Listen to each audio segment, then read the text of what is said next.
Et voilà, Bon, c'est parti. Écoutez, bonsoir à tous et à toutes. Bienvenue sur ce masterclass de Plénit Finance. Quelle gestion budgétaire adopter pour entreprendre une reconversion professionnelle?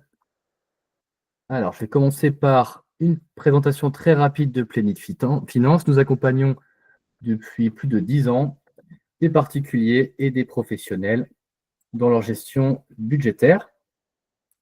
Le réseau est composé d'une vingtaine de coachs, plutôt généralistes, mais un certain nombre de nos coachs ont des compétences, ont développé des compétences particulières et peuvent proposer un accompagnement un peu plus poussé sur certains sujets, notamment le, le regroupement de crédit, la gestion de patrimoine et d'autres sujets qui sont en lien avec la gestion budgétaire.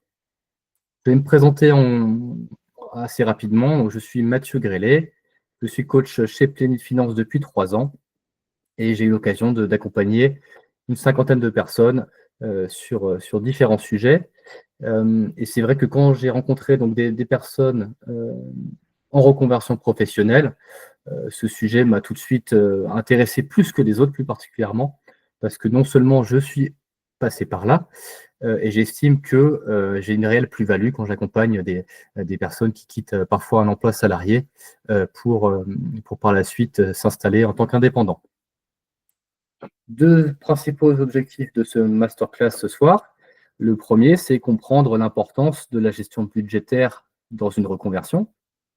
Et le deuxième, c'est identifier les étapes clés pour planifier financièrement une transition professionnelle.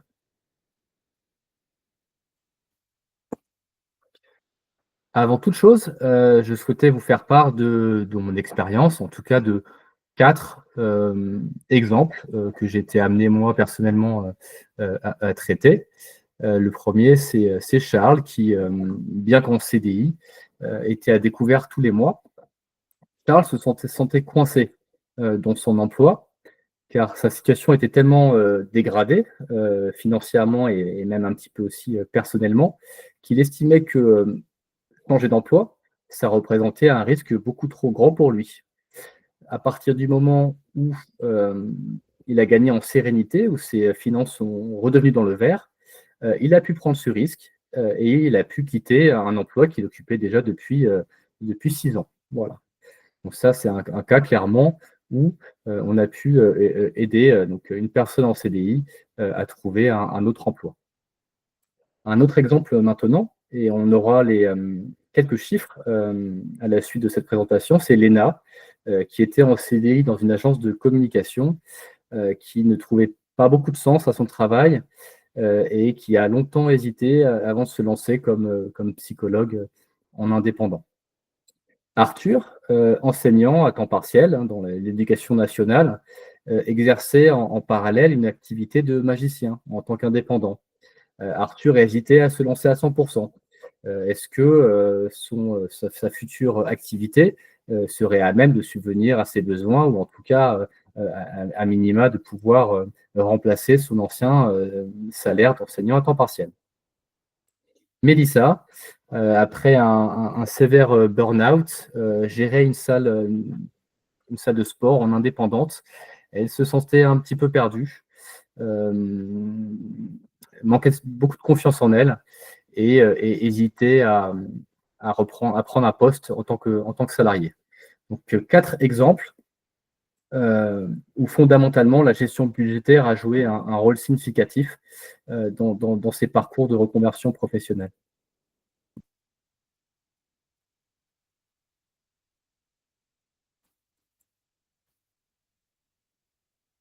La première chose à faire quand on veut traiter cette question de la reconversion professionnelle et de la gestion budgétaire, c'est d'établir un diagnostic, tout simplement. Évaluer sa situation actuelle, donc faire la liste de ses revenus et surtout de ses dépenses fixes et ses dépenses variables, de regarder à combien s'élève son épargne disponible. Est-ce qu'on dispose d'un fonds d'urgence? Est-ce qu'on a de l'épargne long terme? Et puis également, faire le bilan parce qu'une reconversion professionnelle, ça coûte parfois beaucoup d'argent entre les coûts de formation, le matériel nécessaire, parfois pour les indépendants, aller chercher un local et puis aussi anticiper la perte éventuelle de revenus parce que quand on quitte un emploi salarié pour un autre, on connaît déjà son salaire futur. Quand on est indépendant, quand on crée une activité indépendante, on peut essayer d'estimer un certain niveau de revenus, mais en combien de temps on va pouvoir l'atteindre? Ce sont des choses très incertaines. Donc, on a d'un côté des dépenses certaines et de l'autre côté des revenus qui vont être relativement incertains à l'avenir. Une fois qu'on a fait ce bilan hein, sur sa situation financière, on va mettre en place une stratégie pour optimiser son budget. Alors la première chose à faire, bien évidemment, c'est de réduire ses dépenses, identifier les dépenses non essentielles. Typiquement, ça peut être les dépenses de loisirs hein, ou des dépenses qui sont liées à euh, parfois un certain train de vie. On peut également aussi optimiser ses dépenses contraintes, notamment, je pense au contrat d'assurance, par exemple, aussi optimiser son budget alimentaire. Et on peut également augmenter ses revenus. Je prenais l'exemple tout à l'heure de la personne qui était professeur dans l'éducation nationale. Il avait développé une activité de magicien à temps partiel. Euh, et puis, bien évidemment, pour ceux qui ont déjà constitué de l'épargne, valoriser l'épargne et mettre en place une rente. On le verra dans le cas juste après. Donc là, je vous propose de regarder concrètement l'étude de cas de Léna, qui était salariée en CDI, qui s'ennuie un petit peu dans son travail. Elle avait une formation de psychologue, donc elle avait validé ses études. Et elle est venue nous voir, elle a souhaité en fait tout simplement se mettre à son compte, donc quitter un CDI. Elle a pu négocier donc une rupture conventionnelle et elle a donc bénéficié de l'aide au retour à l'emploi.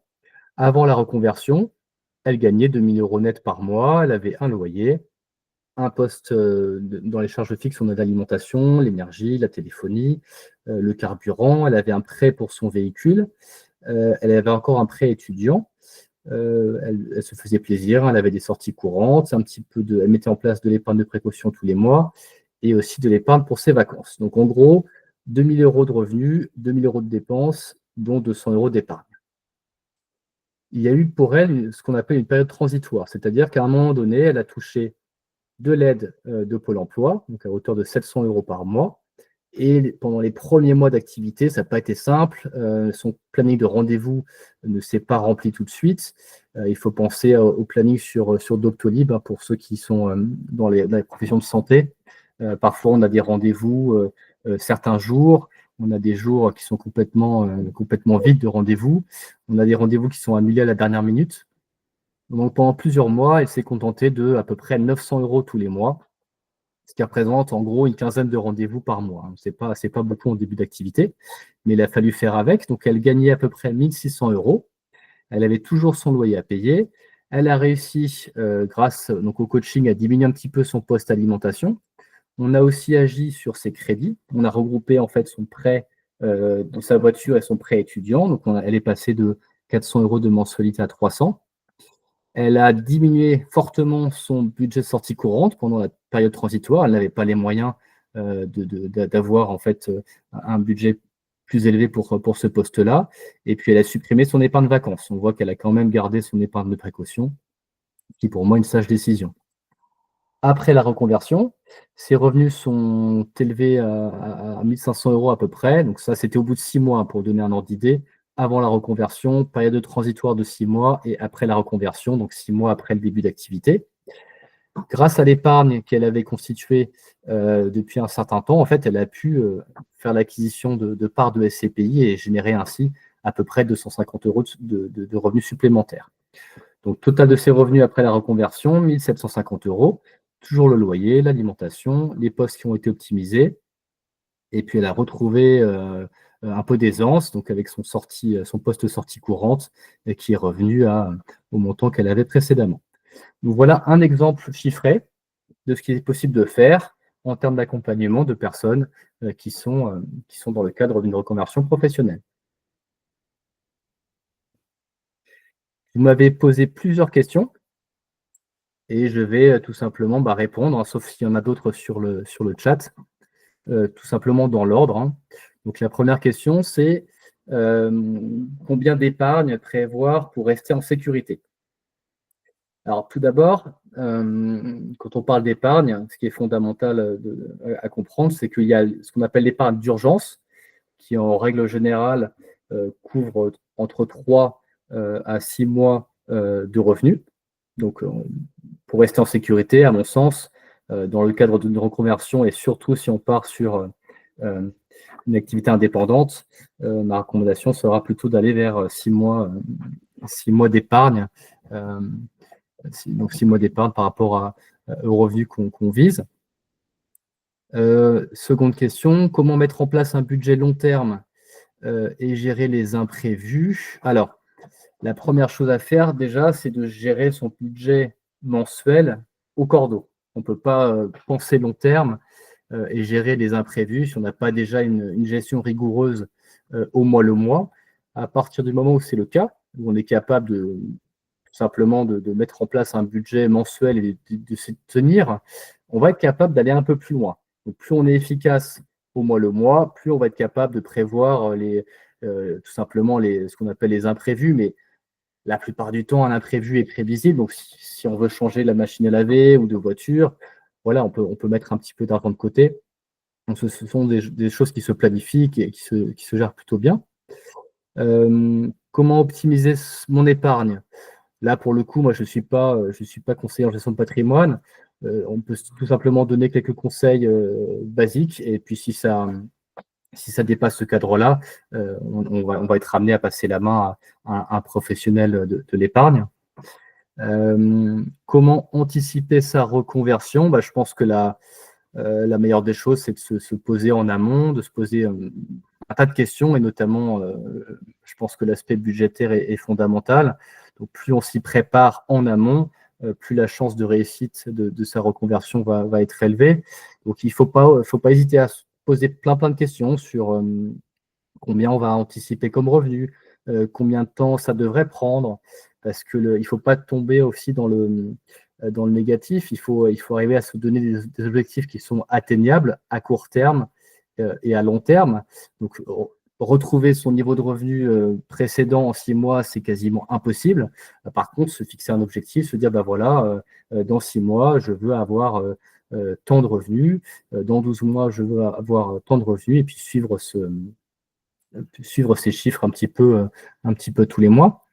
La dernière question, donc votre méthode est-elle adaptée à la préparation et à la création d'entreprises micro? La réponse est oui. Chez Plenit, on accompagne à la fois des particuliers et à la fois des professionnels et notamment des gens qui vont être amenés à créer une micro-entreprise ou même une URL ou une SAS ou d'autres types de structures un peu plus conséquentes. Est-ce qu'il y a d'autres questions que vous souhaiteriez poser ce soir? J'en ai pas reçu sur le chat.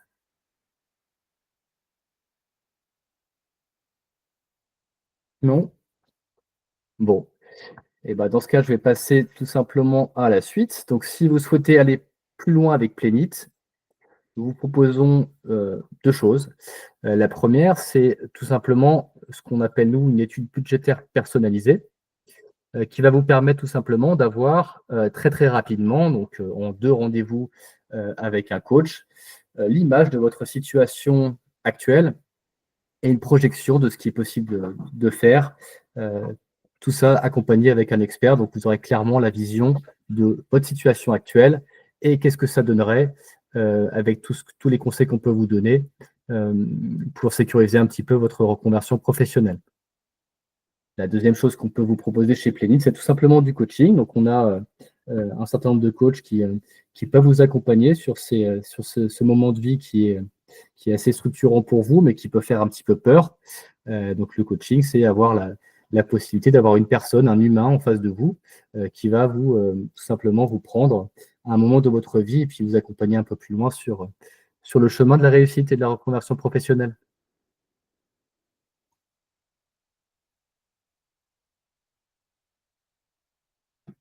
Voilà, je ne sais pas si vous avez des questions.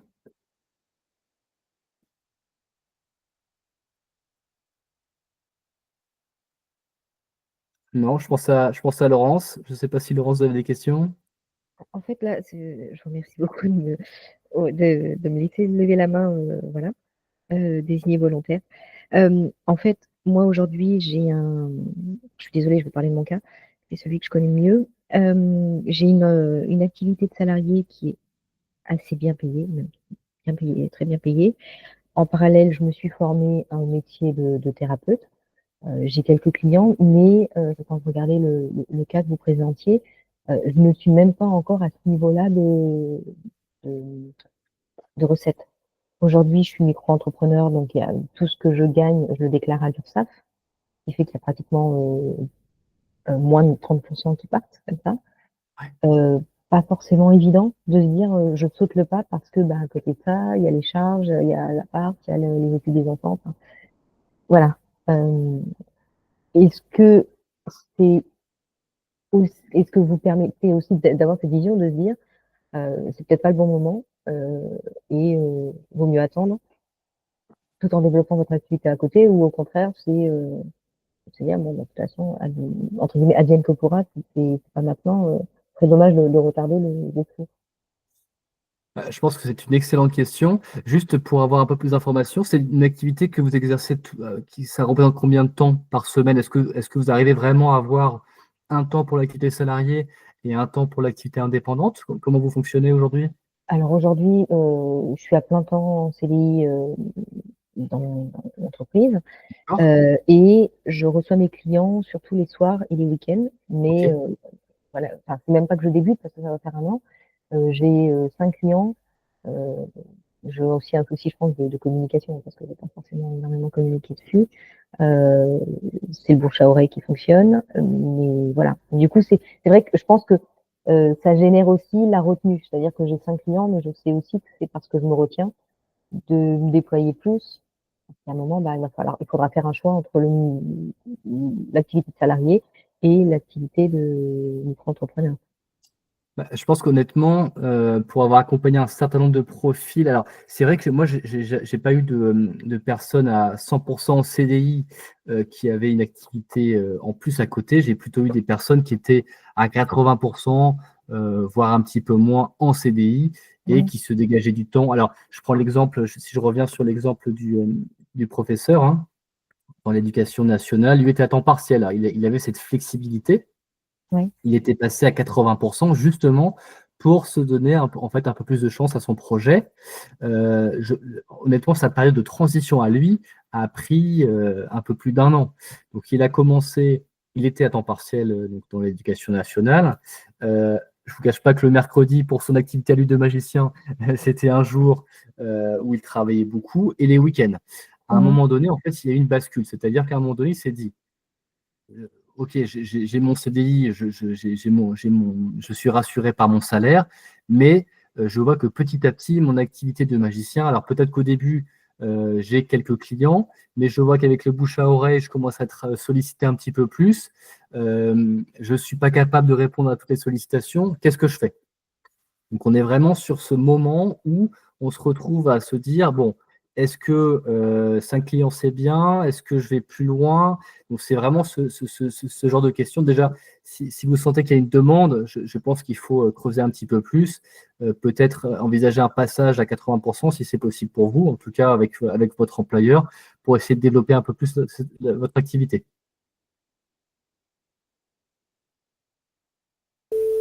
Excusez-moi, je laissais juste le répondeur s'activer. Je vous en prie.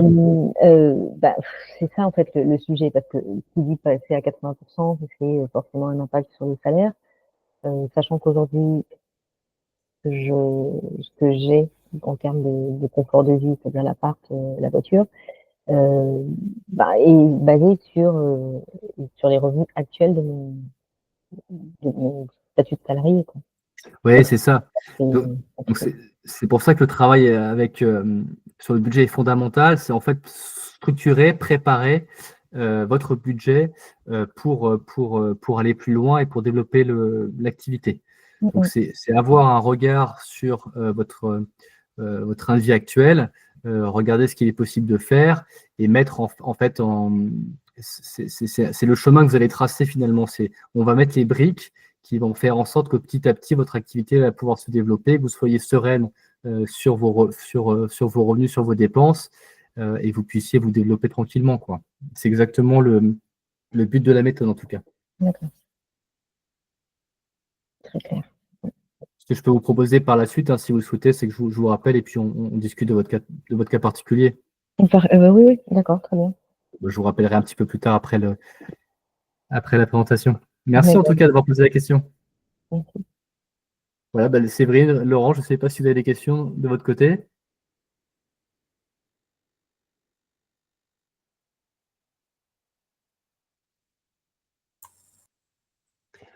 C'est Laurent, pas forcément une question, mais en fait, la problématique que rencontre Laurence, en fait, c'est un petit peu le chemin que j'ai vécu. Alors là, pour le coup, parler de mon cas, il y a 6-7 ans, quand j'étais salarié, puis je suis passé indépendant. Et aujourd'hui, où du coup, j'ai 2 activités en fin d'indépendant. Je suis conseiller en gestion de patrimoine, mandataire pour un réseau, et je suis coach chez Plénitude Finance depuis l'année dernière. Donc du coup, c'est vraiment, et j'ai accompagné un certain nombre de personnes aussi, pour la petite histoire, sur comment avoir des aides, éventuellement négocier une rupture conventionnelle, ne pas louper l'occasion d'avoir l'aide de Pôle emploi, l'aide au démarrage. Je ne sais pas si, Laurence, vous avez déjà exploré ces pistes-là ou pas. Non, non, parce que très honnêtement, je pense que c'est mes peurs qui parlent, mais j'ai bien conscience que ce que proposera Pôle emploi ne pourra pas m'aider financièrement à assurer mon quotidien, quoi. Parce que j'ai encore mes enfants, je vis seule, donc il y a aussi un cadre qui fait que c'est pas La forcément. façon dont vous exercez, en fait, vous pouvez cumuler, Aujourd'hui, oui. et dans certains cadres, en fait, cumuler Pôle emploi et une montée en charge après D'accord. d'activité. Après, à étudier vraiment, c'est au dossier, le dossier. Vous avez plus de 5 ans d'ancienneté dans votre emploi actuel? Oui.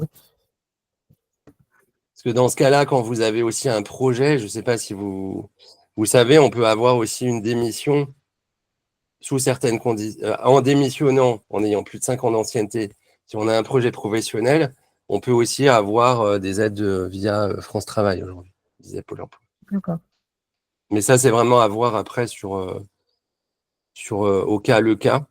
Après, Mathieu peut prendre la partie sur Plénifinance, mais moi, si je peux vous aider par retour d'expérience, enfin, avec l'accord de Mathieu et Cédric, qui organisent cette visioconférence, vous pouvez très bien après être mis en relation avec moi si je peux vous aider dans un cadre, on va dire, parallèle ou retour d'expérience, ou au moins vous guider sur ce qui peut exister en fonction de mon vécu. Écoute, merci beaucoup. Ouais, je pense que fondamentalement, cette question du stress financier, c'est comment en fait quitter une situation très confortable où les dépenses du foyer sont payées avec un revenu. C'est comment finalement avoir le courage, comment gagner en sérénité pour avancer sur un projet professionnel, une reconversion. Aujourd'hui, Laurence, j'imagine que cette nouvelle activité, ça vous procure certaines choses que vous n'avez pas aujourd'hui dans votre train de vie de salarié? Clairement, enfin, c'est surtout le sens aujourd'hui dans le travail qui fait que cette activité me nourrit intellectuellement. Après, comment dire, j'essaye aussi en interne de mon entreprise de développer des activités. Enfin, je me forme au coaching en parallèle et je développe des activités autour justement de la gestion des émotions, ce genre de choses, de telle manière à amener un petit peu mes compétences de thérapeute en interne.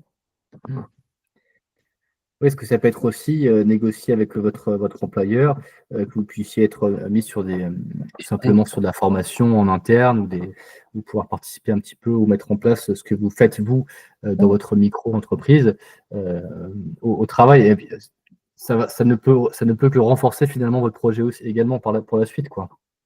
En fait, c'est en ça que je développe des choses en interne parce que ça donne du sens à et la formation, mais aussi à mon besoin de remettre du dynamisme dans ma carrière. Ouais. Tout à fait. Je pense que non, je pense que c'est une très bonne chose de tester ça un petit peu dans l'entreprise, de tester un petit peu l'activité à côté. Et puis donc là, vous sentez clairement, vous m'avez parlé de 5 clients, vous sentez une demande, que ça peut aller un peu plus loin. Est-ce que ça marche sur les recommandations? Comment ça fonctionne aujourd'hui? Est-ce que vous dites non aujourd'hui? Est-ce que vous dites bah non, désolé, j'ai pas le temps, je peux Non, pas. justement, j'en suis pas là. Ok, Non, non, j'en suis pas là. très bien. Écoutez, merci pour votre témoignage, Laurence. Merci beaucoup. Ça a grandement enrichi cette conversation ce soir. Écoutez, s'il n'y a pas d'autres questions, ce que je propose, c'est d'arrêter pour l'enregistrement. Et puis, bah, Laurence, je reprendrai contact avec vous pour qu'on puisse discuter un peu plus de votre cas particulier. D'accord, je vous remercie. Et merci à tous et à toutes. Je vous souhaite une bonne soirée et je vais couper l'enregistrement. Bonne soirée.